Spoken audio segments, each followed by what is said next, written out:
Friends, इस समय जो इस टॉपिक में हम एक क्वेश्चन कर रहे हैं रिलेशन का, और उसके बाद हम फंक्शन पर थोड़ा डिस्कशन करेंगे।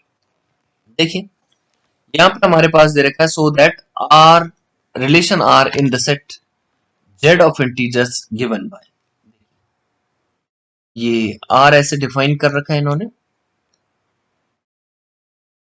रिलेशन आर है ए कॉमा बी, देखिएगा such that 2 divides A minus B, ये 2 डिवाइड्स ए माइनस बी। और जेड क्या है, ये जो ए एंड बी हैं ये जेड के एलिमेंट्स हैं। तो ये कह रहा है इट इज इक्विवेलेंस रिलेशन। तो पहले रिफ्लेक्सिव दिखा लीजिए। देखिए रिफ्लेक्सिव, मैं कहूंगा पहले लिख देता हूं इट इज रिफ्लेक्सिव। कैसे? R is related to A, reflexive के टर्म ये कैसे? सिंस, सारे इंटीजर्स के बारे में सिंस क्या होगा, 2 डिवाइड्स ए माइनस ए। क्या मतलब? ए माइनस ए मीन्स 0, तो 2 डिवाइड्स 0, 2 0 को डिवाइड करता है, तो ये it is reflexive. Second relation हम इस पर डिस्कस करने जा रहे हैं। सेकेंड इज रिफ्लेक्सिव के बाद दूसरा रिलेशन क्या है? दूसरा रिलेशन हमारे पास सिमेट्रिक। देखिए सिमेट्रिक में क्या करना होता है, हमने कहा if A is related to B. क्या मतलब है? इसका मतलब है कि इसका ये जो मीनिंग है वह 2 divides A minus B. Now अगर मैं इनमें से कॉमा ले लेता हूं माइनस, तो -1 कॉमन ले लिया तो ये बी माइनस ए हो गया। अब देखिए -1 को तो 2 डिवाइड नहीं करेगा, तो इट मींस बी 2 डिवाइड करेगा बी माइनस ए को। अगर 2 डिवाइड करेगा बी माइनस ए को, तो it means B is related to A. तो हमने क्या करा, हमने ये रिलेशन लिखा, ये कंडीशन लिखी और ये निकाल दिया, तो it means it is symmetric.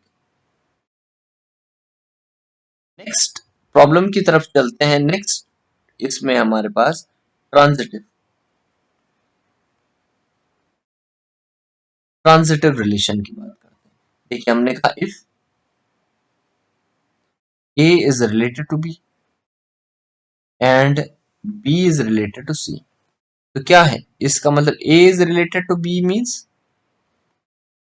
2 divides A minus B. B is related to C means 2 divides B minus C. Clear होगा?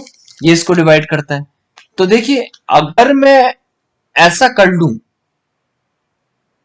अगर मैं ऐसा लिख लूं कि 2 डिवाइड्स A माइनस B, मैं इसमें एक C ऐड कर देता हूं,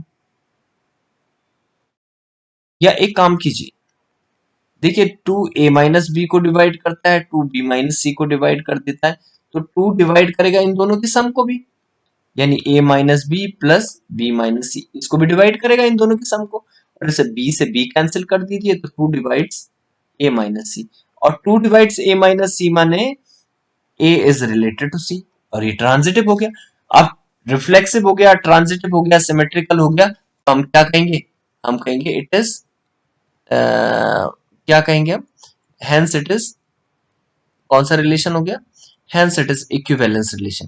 तो इस तरह से ये इक्विवेलेंस रिलेशन का प्रॉब्लम हमने सॉल्व कर दिया। Hence it is equivalence relation.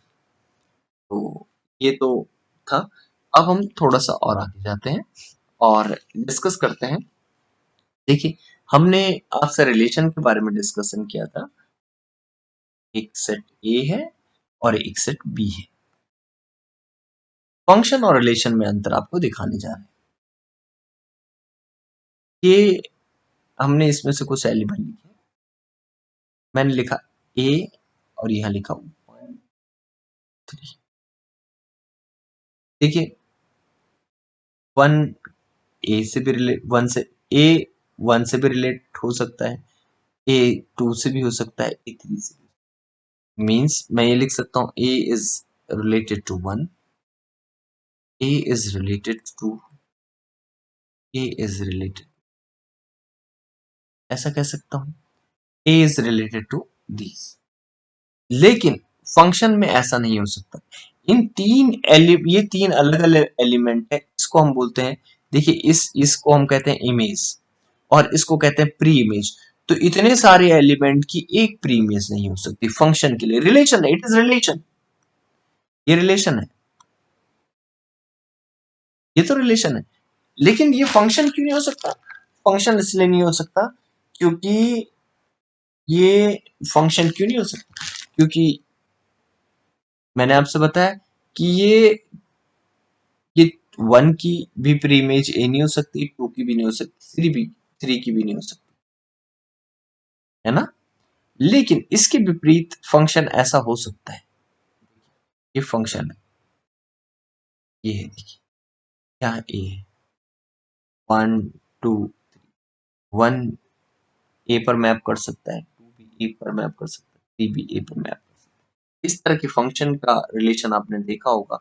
F X is A and known as constant function, constant function, ये कांस्टेंट फंक्शन है। क्लियर हो गया? तो ये यहाँ पे कांस्टेंट फंक्शन है। यहाँ पे क्या है, suppose n belongs x belongs to natural number, तो जितने भी नेचुरल नंबर आप यहाँ पुट करोगे सबकी वैल्यू a आएगी, तो ये कांस्टेंट फंक्शन है। कई बार आपने देखा होगा इस पोर्शन को, ये जो इधर लिखा हुआ है इसे आप डोमेन कहते हैं, इसको कोडोमेन कहते हैं। और जितने एलिमेंट अटैच है, जैसे ये a अटैच है यहाँ पे, तो ये इसकी रेंज होगी, इट इज रेंज। जो भी रिलेशन यहाँ पे दे रखा होगा, जो भी रूल दे रखा है, उस रूल को बोलते हैं, हमने जो भी रूल है तो वो रूल फंक्शन का एक रूल डिफाइंड होगा, इस रूल से ये ऐसे हो रहे हैं। अब देखिए नेक्स्ट हम चलते हैं इसी में आगे। आपको ये तो मैंने कांस्टेंट फंक्शन की डेफिनेशन दी। देखिए कई बार फंक्शन इस तरह का भी होता है,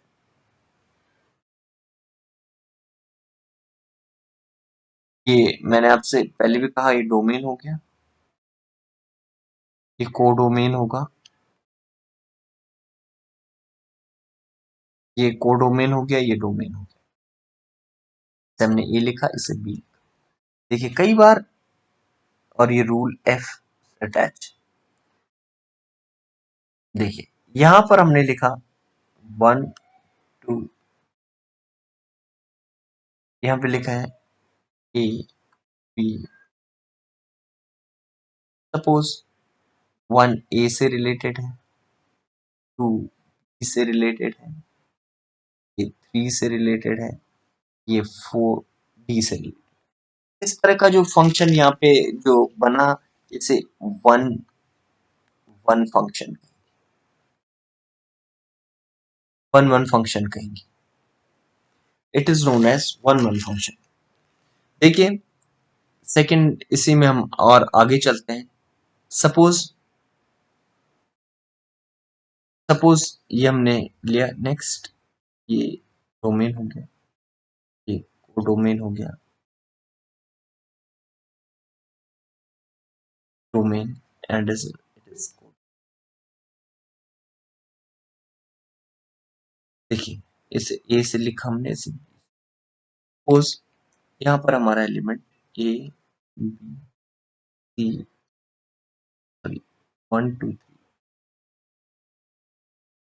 तो ये हो सकता है ए बी सी, कुछ भी इस तरह का हमने दे रखा है। तो देखिए 1 ए से रिलेटेड है, 2 ई से रिलेटेड है। देखिए 2 2 3 से और से रिलेट नहीं हो सकता, एक से ही रिलेट करेगा, जिससे भी होगा। जैसे 3 है, 3 इस से रिलेटेड है, ठीक है, क्लियर हो गया। एंड 4 डी से रिलेटेड है, 5 हमने कहा कि 5 ई से रिलेटेड है, 1 हो गया। लेकिन यहाँ पर हम एक एलिमेंट और है एफ, जो खाली बच गया, जो रिलेटेड नहीं। अगर प्रीवियस एग्जांपल में तो सब एक दूसरे से रिलेटेड थे, तो हम उसे बोलते हैं वन फंक्शन। यहाँ पर भी वन तो है, 1 ए से है, 2 बी से है, 3 सी से है, 4 डी से है, 5 ई से है। एफ छूट गया तो इट इज इनटू फंक्शन,